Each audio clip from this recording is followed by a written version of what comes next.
homie. Would you please break the damn story? He took.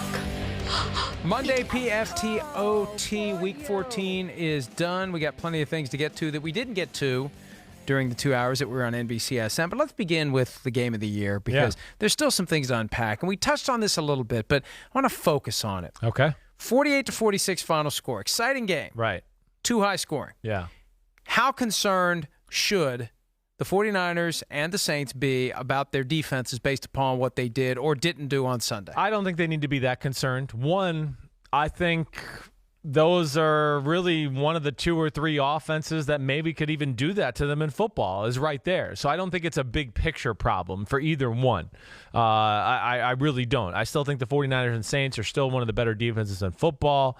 I think this was just one of those days, one where, you know, a big matchup and two guys and Sean Payton and Kyle Shanahan who just knew they were playing a really good football team, knew they were playing a really good play caller on the other side, and that added to them more wrinkles, more creativity. We got to push the limit in this football game, and it kind of went from there. I would not be shocked if they played in the NFC Championship game and it went back to like 23-20, something like that. I think this is one of these things that both of these teams will learn from, but I think it's the first time all year these defenses have had to play really, really high-octane offenses, and I'm not necessarily concerned with the defenses overall. We've seen the Saints give up 28, 27, right, 27. Yeah, they're reeling a little. They held the Cowboys lately. at 10. They gave up 24 to the Bucs. Right. They had that 13-6 game against the Jaguars that really is the outlier here.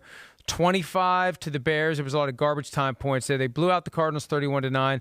They lost at home to the Falcons, giving up 26, 17 to the Bucs on the road, which is impressive because the Bucs are capable of scoring 40 in a game. 31 to the Panthers, 18 to the Falcons, and now 48 to the 49ers. I think I'm more concerned with them. I'm more than the concerned 49ers. with the Saints. Yeah, because I also think that the 49ers offense is less prone to sputtering than the Saints. I feel like the 49ers are always going to get their points. Yeah. Right? Yeah. Even against So the many Ravens weapons.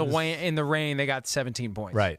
Yeah, no, I agree with you. There's so many weapons right now in the 49ers offense. We know Shanahan's awesome, but, you know, Jimmy Garoppolo playing well. He can push the ball down the field. But then when you take in Emmanuel Sanders, Deebo Samuels, Bourne, Kittle, Mostert, Breida, you just go, holy cow. I mean, who do you stop on that offense? So I'm with you there. The Saints defense as of late has, and I've said this on my podcast a little bit, it has scared me a little. There's no doubt about that. I think their biggest problem is in certain situations, they just can't trust their secondary to play man-to-man.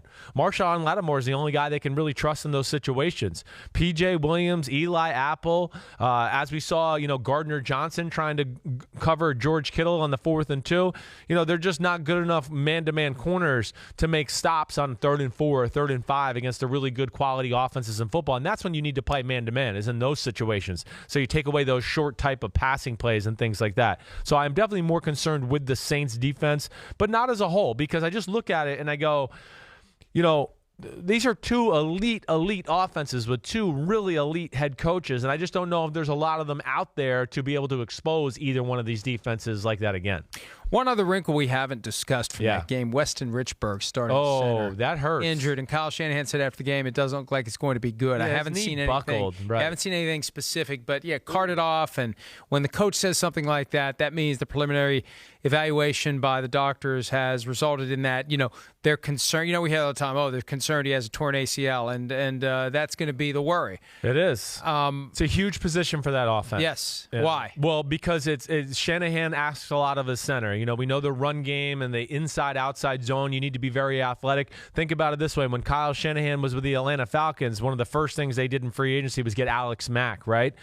Because, hey, they're going to throw screens, they're going to run on the edge, and, of course, they're going to run up the middle, too. So you need to have a center that's very versatile that way. And Weston Richburg's one of the better ones in football. They paid him a lot of money. They paid him like he's one of the best one out there. So that is a blow to their team because their offensive line is really where it all starts, and Shanahan threw the run game and everything he does there. Now, the kid they got, I think it's Ben Garland, 63. He comes in. He's not a bad player. He was in Atlanta with Shanahan there, too, so understands the system and all that. But Weston Richburg's a pretty special talent at the center position. And they have overcome injuries all year long. They've made no excuses. Yep. Right? They've got that right attitude, which is next man up and no excuses, and we're not going to feel badly for ourselves. But they have gotten through that. They've gotten to this record of 11-2 with George Kittle missing time. Yeah. With other key players missing time. Right. Joe Staley missed weeks, and then he missed more time. Missed week. D Ford's been gone. Mike McGlinchey's been gone. Right. Kyle Juszczyk's been gone. Right. It's amazing, and they just keep it rolling. They just keep it going. But and I think they will keep it going. And you're right. I think it's going to be